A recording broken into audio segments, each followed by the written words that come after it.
मैंने चोरी नहीं की, मैं सच कह रही हूँ। गुलालाई ने रोते हुए सबको बेगुनाही का यकीन दिलाया था, पर चच्ची की बेटी ने इसके कमरे की तलाशी ली और चोरी हुई रकम इसके कमरे से मिली थी। वो बेकसूर थी, फिर भी चच्चा ने उसे घर से निकाल दिया। रास्ता भटकते हुए एक क्लब के बाहर आ पहुँची और जहाँ एक वेट्रेस उसे गौर से देखती मुस्कुराई और खाना खिलाने का कहकर क्लब के सेकंड फ्लोर पर एक कमरे में ले गई। वो गांव से आई थी, ये सब नहीं समझती थी। वेट्रेस उसे कमरे में छोड़ गई, बोली मैं खाना ला रही हूँ। पर इसकी जान जब निकली, क्योंकि सामने फेयर ड्रेस पैंट शर्ट में वो बारोब शख्स सिगरेट के गहरे कश लेता उसे ही देख रहा था। फ़ाद, तुम मुझसे कब मिलोगे, कब भगाओगे मुझे यहाँ से? मुझसे नहीं, इन तंग और तारीक गलियों में रहा जाता।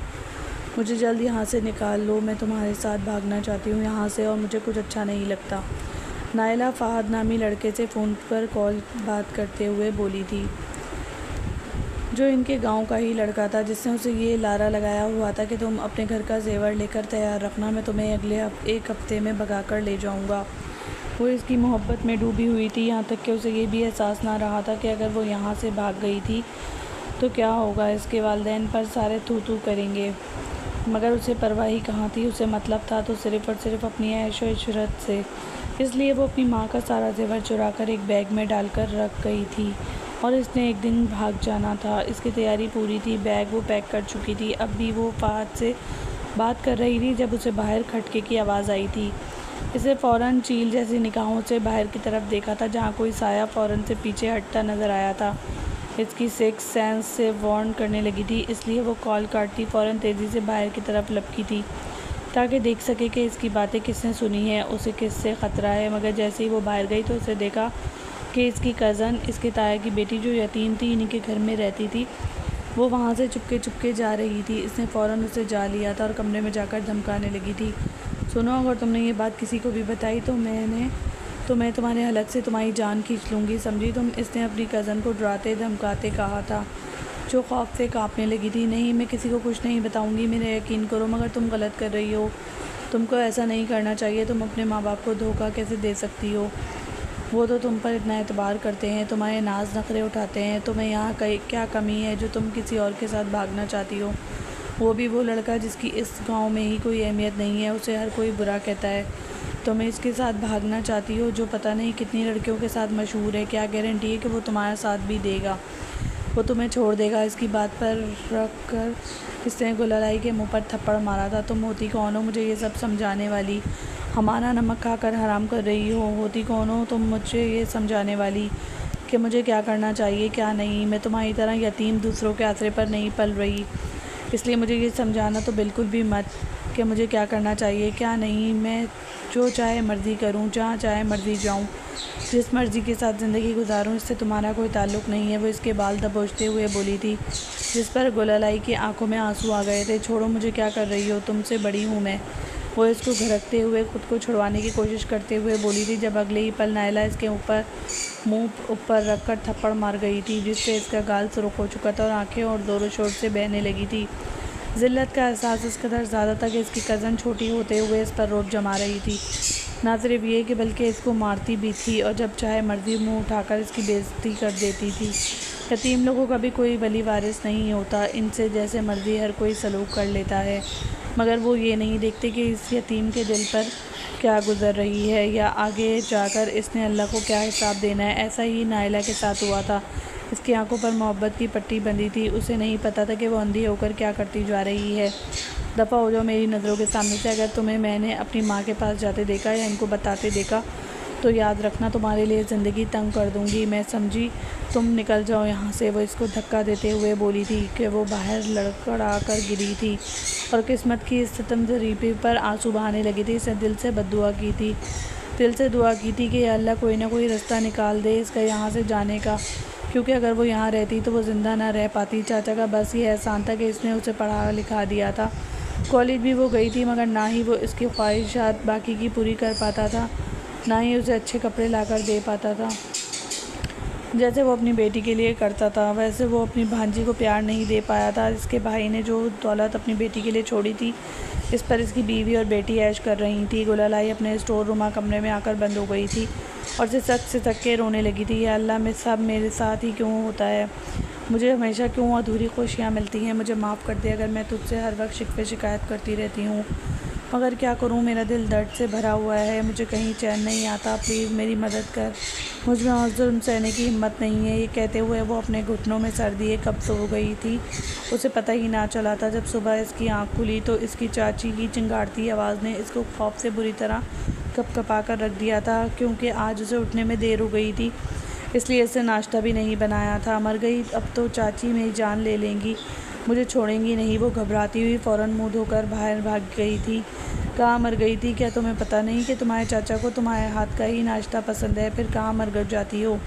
क्यों नहीं सुबह जल्दी उठती? कब से वो इंतज़ार कर रहे हैं, भूखे बैठे हैं, और तुम महारानी साहिबा बाहर आने का नाम ही नहीं ले रही। क्या करती रहती हो रात भर ऐसा जो नींदें पूरी नहीं होती? वो इसका हाथ दबोचते हुए बोली थी, जिस पर वो नफ़ी में सर हिला गई थी। ऐसी कोई बात नहीं है चाची। इसके मुंह पर सुर्ख निशान देखकर इन्हें अपनी बेटी की कारस्तानी समझ आ गई थी।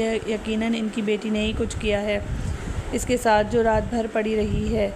इसलिए वो नख़वत से घर झटकती वो उसे नाश्ता बनाने का ऑर्डर दे गई थी, जिस पर वो तेज़ी से हाथ चलाने लगी थी और नाश्ता बनाकर इसने अपने चाचा चाची के सामने रखा था। थोड़ी देर बाद ही नायला लहराती हुई आई थी और बड़े गरूर से इसके सामने नाश्ता करने के लिए बैठ गई थी।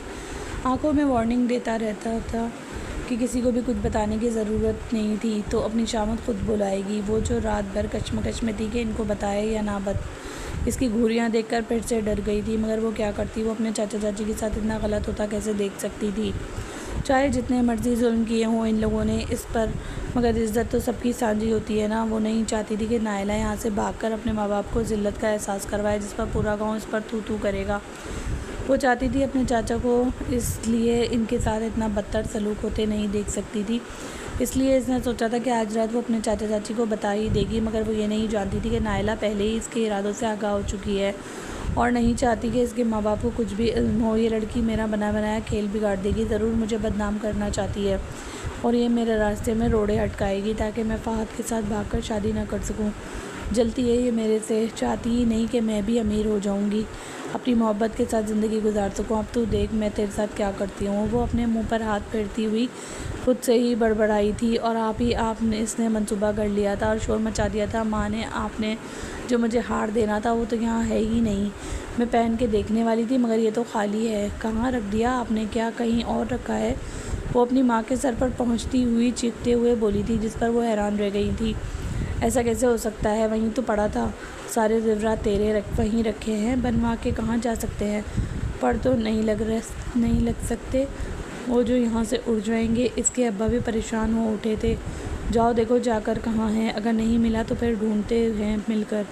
वो लोग फ़ौरन से उठकर अलमारी के करीब गए थे और देखने लगे थे, मगर इनको कुछ भी ना मिला था। सारे ढूंढ कर थक गए थे। आखिर कहाँ जा सकते हैं? मेरी बेटी के जेवर कहाँ से बनाऊंगी? मैं तुम्हारी कमाई इतनी सी तो है, इसे ही जोड़ जोड़ कर बनाए थे, पता नहीं कहाँ चले गए। ए गुलालाई, सारे घर में छान मार। गुलालाई के तो पहले ही हाथ पाँव काँप रहे थे। वो जानती थी कि नायला ने ही सब कुछ चुराया है, क्योंकि वो कुछ दिन बाद भागने वाली थी। यकीनन ये सब इसी का किया रहा था, मगर वो सबके सामने अनजान क्यों बन रही थी? क्या साजिश करना चाहती थी? वो आखिर गुलालाई समझ ना सकी थी, मगर इसका रंग तब सफ़ेद पड़ा जब नायला को इसने अपने स्टोर रूम कमरे की तरफ जाते देखा। मुझे पता है चोरी किसने की है, इसी ने की है ज़रूर चोरी। ये मेरी खुशियों से जलती है, नहीं चाहती कि मैं खुश रह सकूं। मेरी चीज़ों पर नज़रें रहती हैं इसकी, चाहे वो मेरे कपड़े हों या चाहे मेरे जेवर।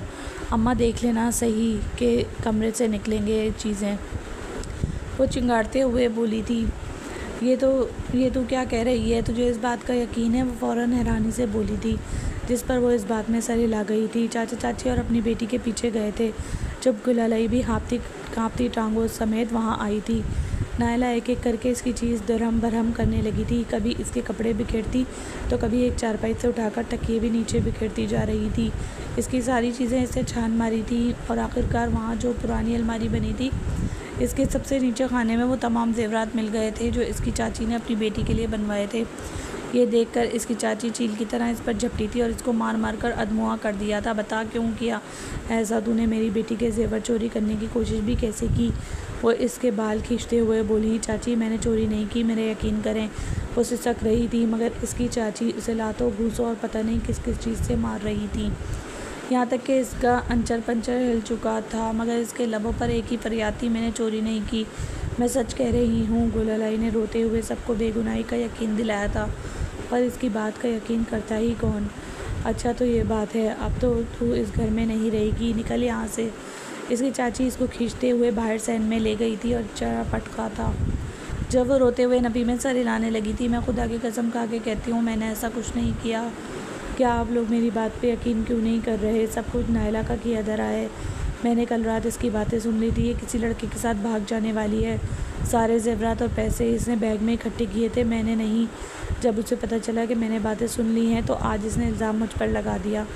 वो दर्द सहते दहाड़ते हुए बोली थी मगर जवाबी वार इसके मुंह पर नायला ने किया था। कमज़ात लड़की, अब चोरी तुमने की है और नाम मुझ पर लगाती है, तुम्हारी ज़बान खींच लूँगी मैं।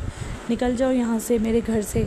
हमारा खाना खाकर हमें धोखा देती रही, इतनी नीच लड़की तुम हो, तुम दफ़ा हो जाओ यहाँ से। इसके चाचा ने भी आगे आते उसे एक दफ़ा में ही झटके से घर से बाहर निकाल दिया था कि वो रोती सिसकती रह गई थी। काफ़ी देर वो बाहर बैठ के रोती रही थी और दरवाज़ा खड़खड़ाती रही थी मगर इस घर वालों के दिल में ज़रा रहम ना पैदा हुआ था। इसका मतलब साफ था कि वो लोग उसे अब ज़रा भी अपने घर में बर्दाश्त नहीं करना चाहते। इसलिए इसने शिकस्ता कदमों से वहाँ से दूर जाना शुरू कर दिया था और बस स्टेशन पर बैठकर रोने लगी थी। वो यहाँ चलते चलते कैसे आ गई थी इसको पता ही ना चला था। बस बेंच पर बैठकर रोती जा रही थी जब एक औरत इसके पास से आकर बैठी थी। इस कोबरू चेहरे को देखते इस शातिर औरत की नज़रें तेज़ी से इसके इतराफ़ में घूम रही थी।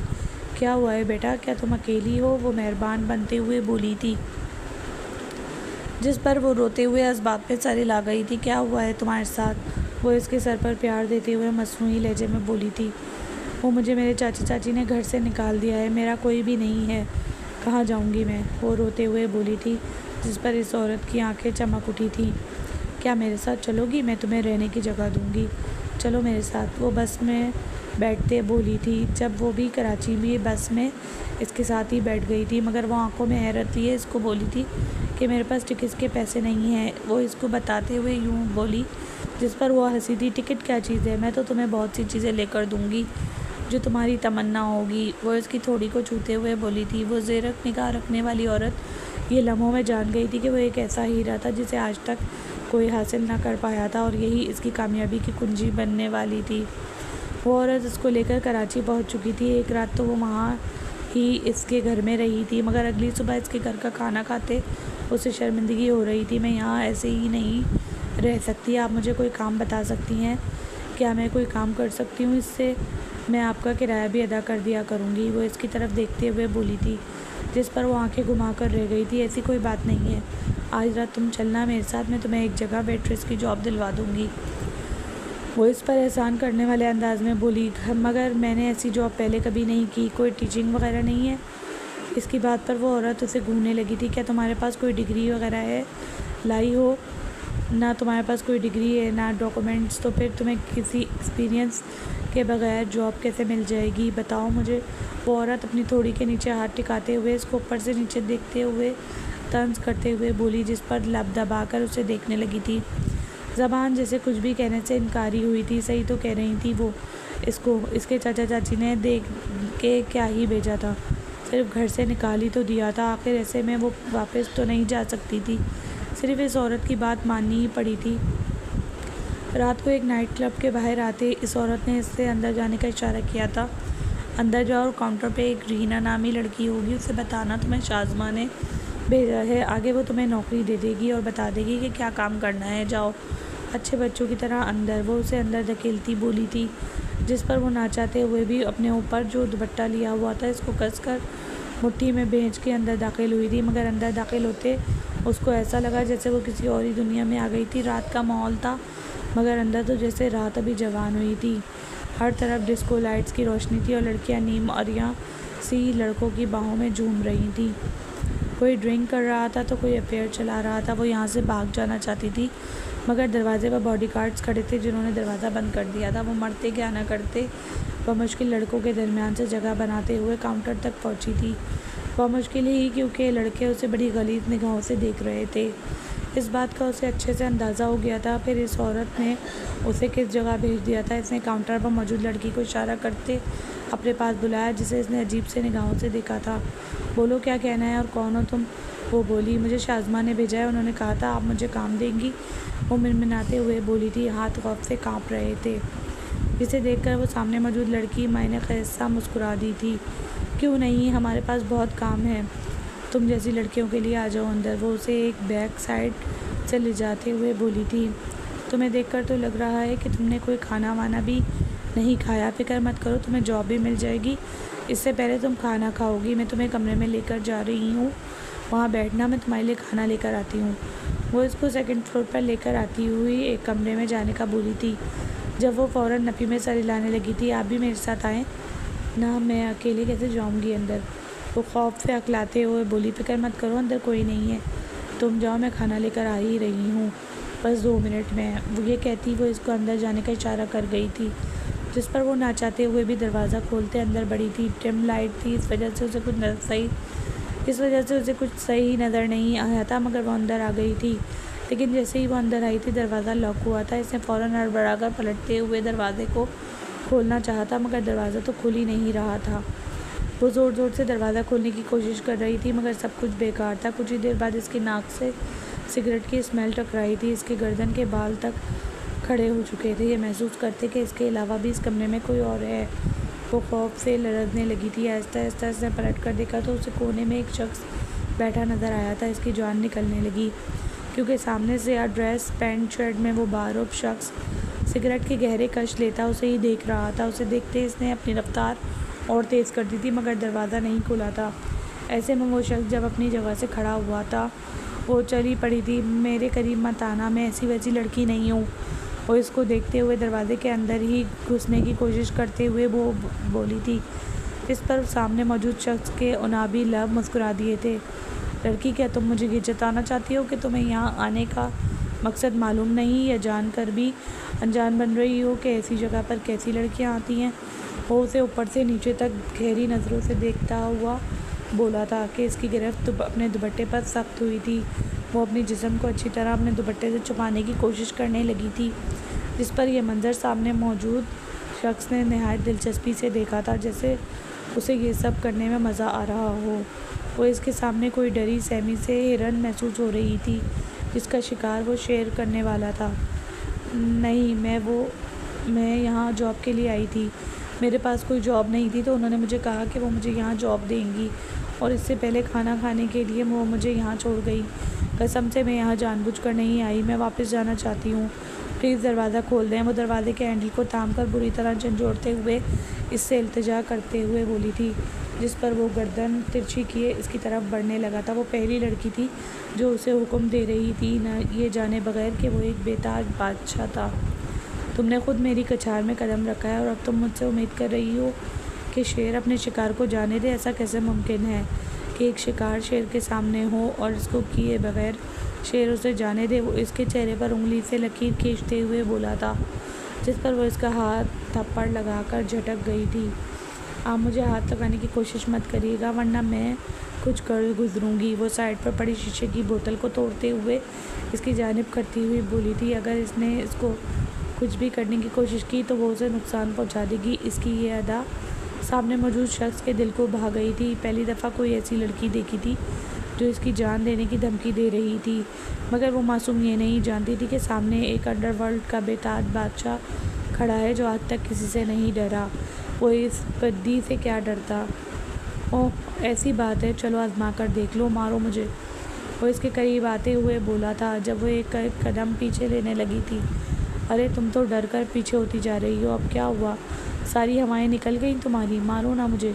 वो दीवार से अटक गई थी। जब उसे पीछे कोई राह दिखाई न दी तो एकदम इससे वार किया था डेमन पर, जिससे अगले ही पल वो इसकी कलाई थामकर रोक चुका था और झटके से इसकी कलाई को एक मखसूस अंदाज में मोड़ते बोतल इसके हाथ से नीचे गिराने का सबब बना था, और इसको एक झटके से मोड़ता हुआ अपने सीने से लगा चुका था। इसका कपकपाता हुआ वजूद वो अच्छी तरह महसूस कर रहा था, जो कि बिल्कुल ही डरी सहमी सी आंखों में खौफ लिए इसकी जानिब तक रही थी, जिसको वो लबों से छूना चाहता था, जिस पर वो जल्दी से आंखें मीच गई थी।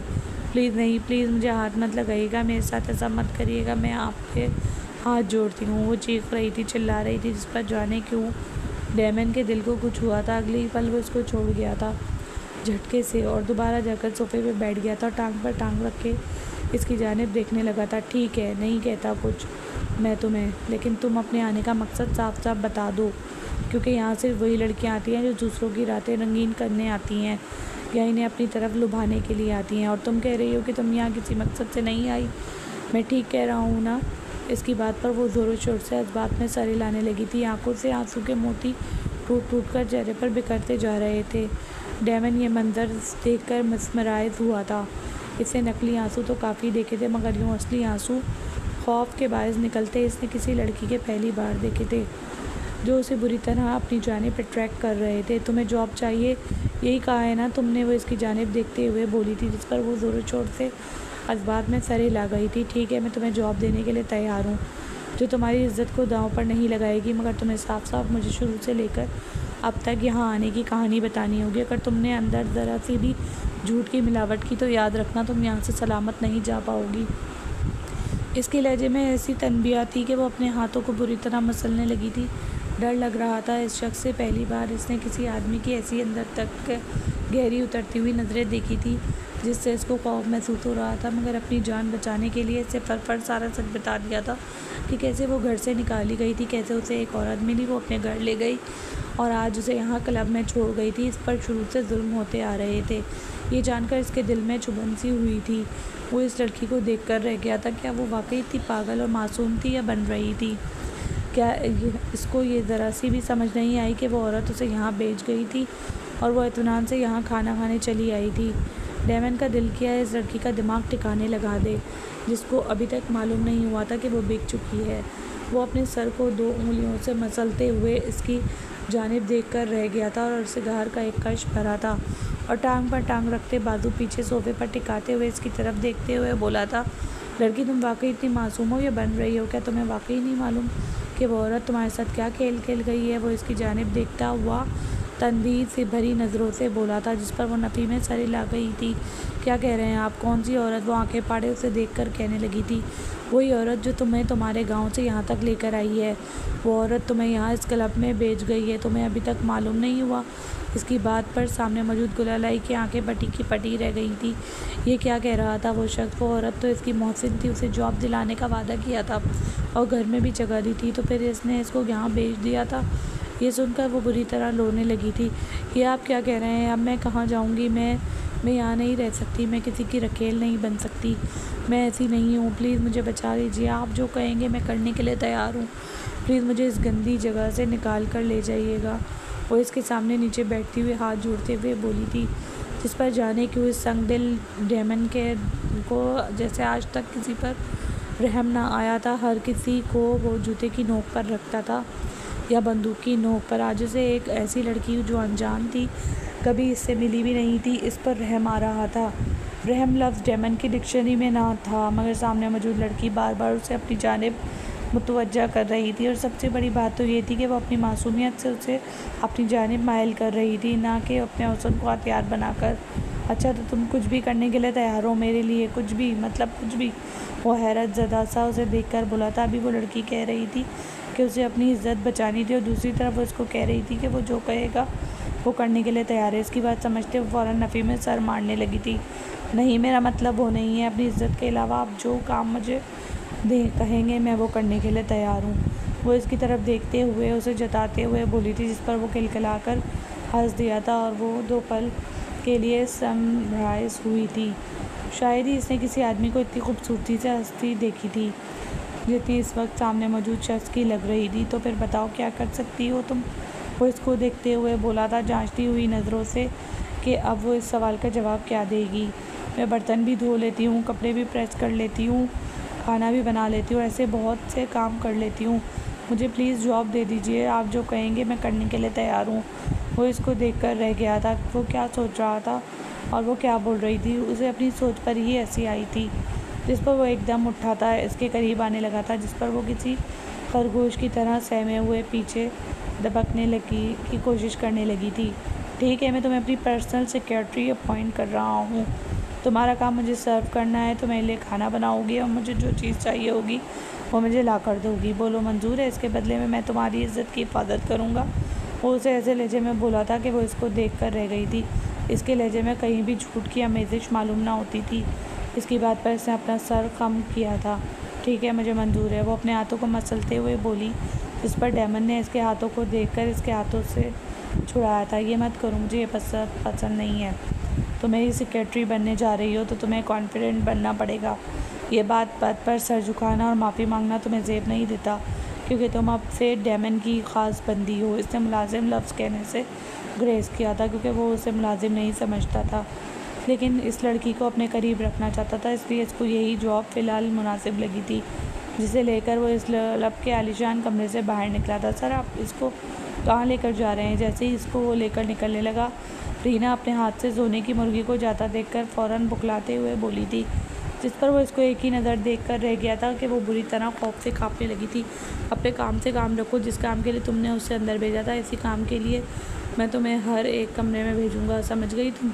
वो एकदम दहाड़ कर बोला था कि वो खौफ से पीछे हट गई थी, जबकि वो इसका दबंग अंदाज़ देखने लगी थी। क्या वो यह कोई ऐसी शख्सियत था जिससे हर कोई डरता था और दूर रहता था? वो महज सोचकर रह गई थी और सर झुकाते इसके पीछे चलने लगी थी।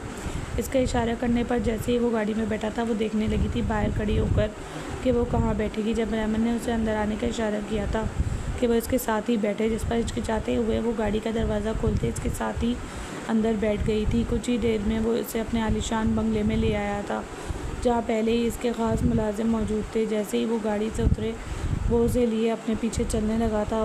जब वो इतनी बड़ी इमारत को देखकर मुंह खोले देखने लगी थी। क्या वो शख्स इतना अमीर कबीर शख्स था कि इतने बड़े घर में रहता था? और अपने तज्जुज़ के हाथों मजबूर होकर उसे सवाल कर गई थी, सर, क्या आप इस घर में अकेले रहते हैं या आपका पूरा ख़ानदान?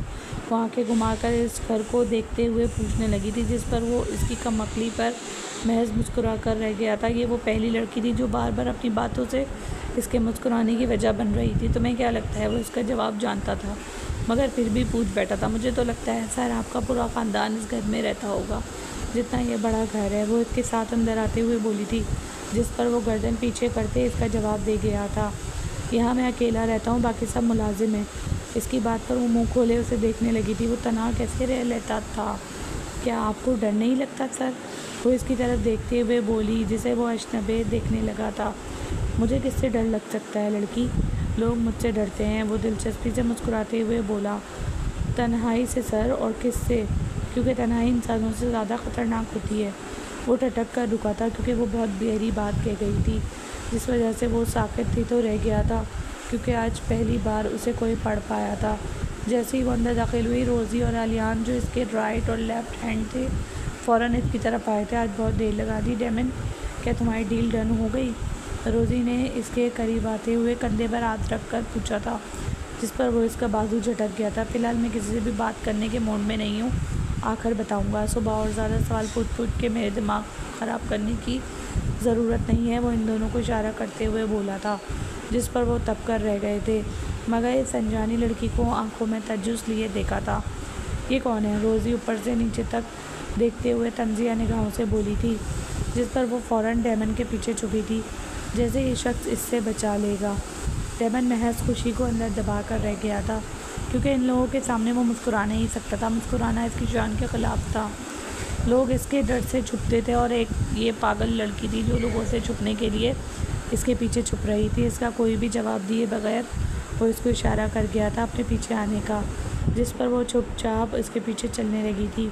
कमरे के बाहर पहुंचते ही जैसे ही डेमन अंदर दाखिल हुआ, उसे बाहर बुत बना देखकर वो उसे घूरने लगा। अंदर क्यों नहीं आ रही? सर, मैं अंदर कैसे आ सकती हूँ? ये तो आपका कमरा है, वो तशवीश से बोली थी, जिस पर ताज्जुब से सर हिलाते हुए इसके बाजू से उसे अंदर खींच चुका था, और वह दरवाज़ा बंद करते अपने बेड की जानिब बढ़ा था और अपनी टाई गले से नोचकर उतारी और ज़मीन पर फेंकी थी। मेरा नाइट ड्रेस निकाल कर दो, वार्डरोब में पड़ा है। इसका हुक्म सुनते वो तेज़ी से हरकत में आई थी, और अलमारी खोलते इसका दिमाग घूम कर रह गया था, क्योंकि वहाँ बहुत से कपड़े थे। अब इनमें से इसका नाइट ड्रेस कौन सा था? इसकी मुश्किल समझता है।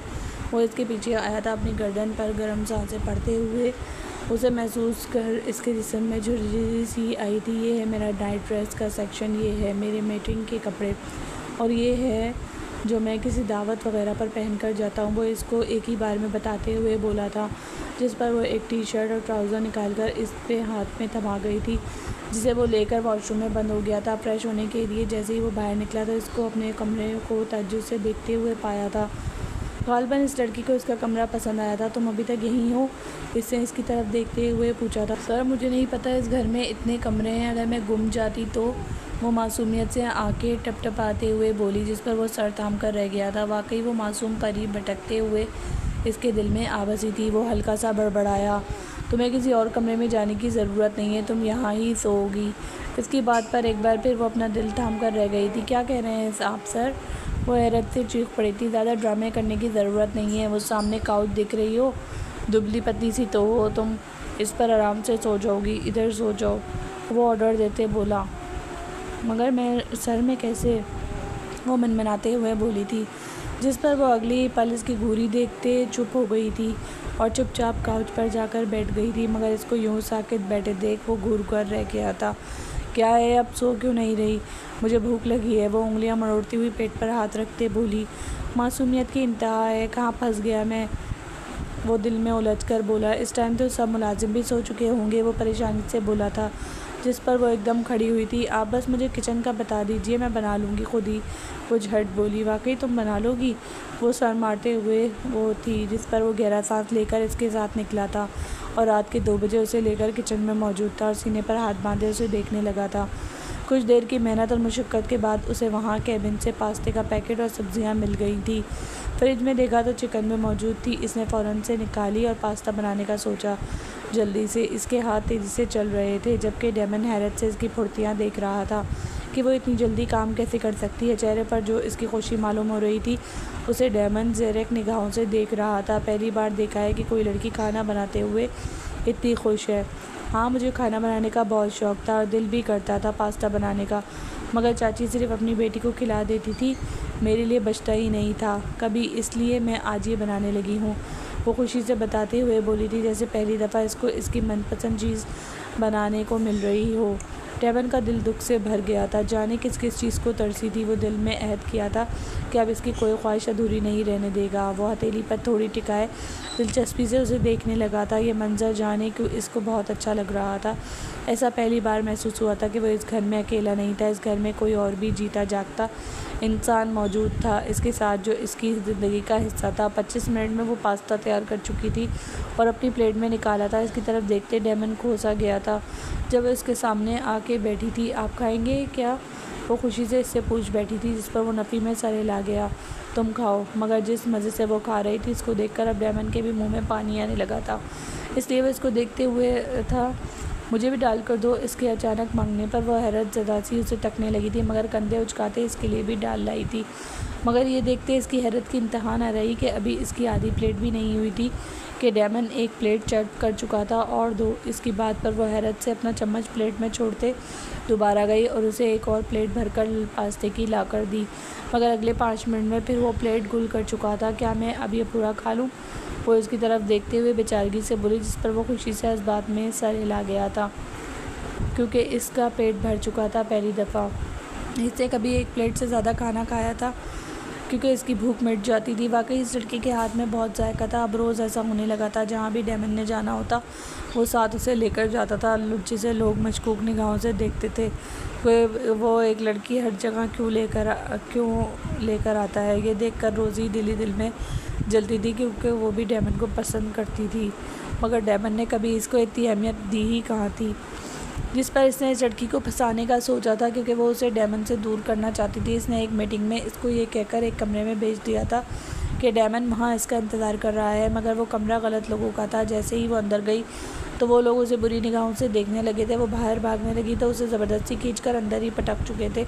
नहीं, प्लीज़ मुझे जाने दो, प्लीज़ नहीं। वो रो रही थी, वो तुम्हें नहीं छोड़ेंगे, प्लीज़ मुझे जाने दो। वो बिल्की है क्या तो इसकी, जो इसके साथ हर जगह चिपकी रहती है। हम भी तो तेरे मज़े लेकर देखें तो कि तुम में ऐसा क्या है जो तुमने इतने बड़े बादशाह को काबू में रखा है। एक लड़का इसको बेड पर धकेलते इसकी आस्तीन फाड़ते हुए था, जिस पे वो हलक के भाड़ के चिल्ला उठी थी, डैमन डैमन, जिसने काफ़ी देर से इसको नहीं देखा था। उसे बेचैनी से ढूंढ रहा था, मगर जाने ये लड़की कहाँ जा सोई थी। रोज़ी बार बार से किसी काम में उलझा रही थी, जिससे उसे तशवीश हुई थी कि वाकई दाल में कुछ काला है, इसलिए वो वहाँ से ज़बरदस्ती निकल गया था। कैमरा रूम में जाते फ़ौरन कैमरा चेक करवाए थे। एक रूम में इसको मौजूद देखकर, इसके साथ ज़बती होते देखकर इसकी आंखों में खून उतरा था। वो फ़ौरन वहाँ गया था और दरवाजे को ज़ोरदार लात मार के खोला था।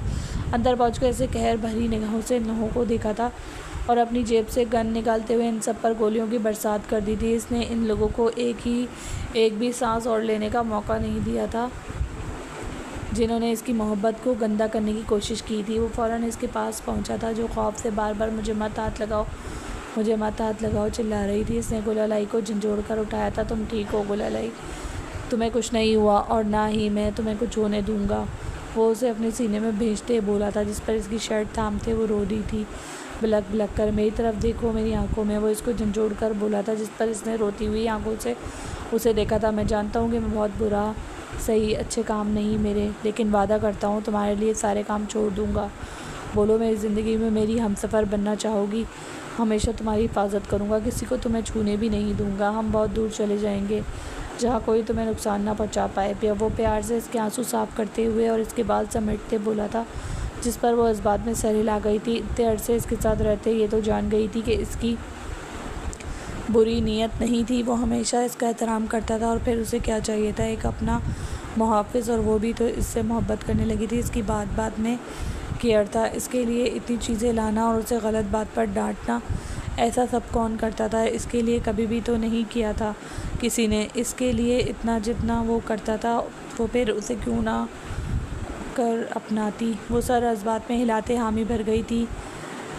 इस पर वो नम आँखों से मुस्कुरा दिया था। पहली बार ज़िंदगी में शायद उसे इतनी खुशी नसीब हुई थी। उसे लेते वहाँ से चला गया था। अपनी शादी के बाद वो लोग अब हांगकांग हनीमून पर आए थे, जहाँ वो खुशी से खिलखिलाती नहीं थकती थी और उसे देखकर डायमंड के चेहरे से मुस्कुराहट नहीं जाती थी। चलो अंदर, अब ठंड में जमने का इरादा है क्या?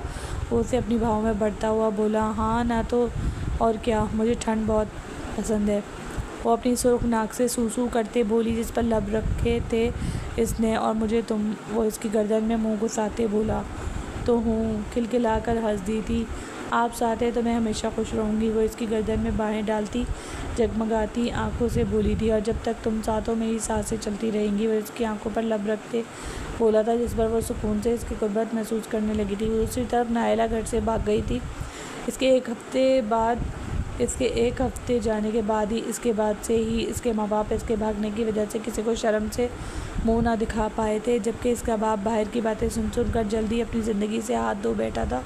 और इसकी माँ पागल हो चुकी थी अपने शौहर के जाने के गम में, और अपनी बेटी के दोबारा पलट कर ना आने के गम ने इसको पागल कर दिया था कि वो हर किसी लड़की को गोलालाई समझकर इनके पीछे भाग आती और इससे माफ़ी मांगती रहती थी, जिस पर लोग उसे पत्थर मारते थे क्योंकि वो इनके पीछे पड़ जाया करती थी। दूसरी तरफ नायला जो फ़ाद के साथ भाग कर गई थी, फ़ाद ने उसे एक हफ़्ता इस्तेमाल करने के बाद बेच दिया था, जिस पर वो कोठे की एक रखेल बन चुकी थी, जिसे हर कोई अपनी मतलब के मुताबिक इस्तेमाल करता और फेंक जाता। वो अपनी किस्मत पर जितना रोती इतना कम था। इसके दिल में ख्वाहिश हर बार जागती कि वो गुलालाई से मिलकर माफ़ी मांगती, लेकिन वक्त हाथ से निकल चुका था। हर किसी को किस्मत गुनाहों का कफ़ारा अदा करने का मौका नहीं देती। इसी तरह नायला के साथ भी यही हुआ था। ख़त्म। शुद्ध कहानी पसंद आई हो तो लाइक ज़रूर करें, चैनल को सब्सक्राइब करें।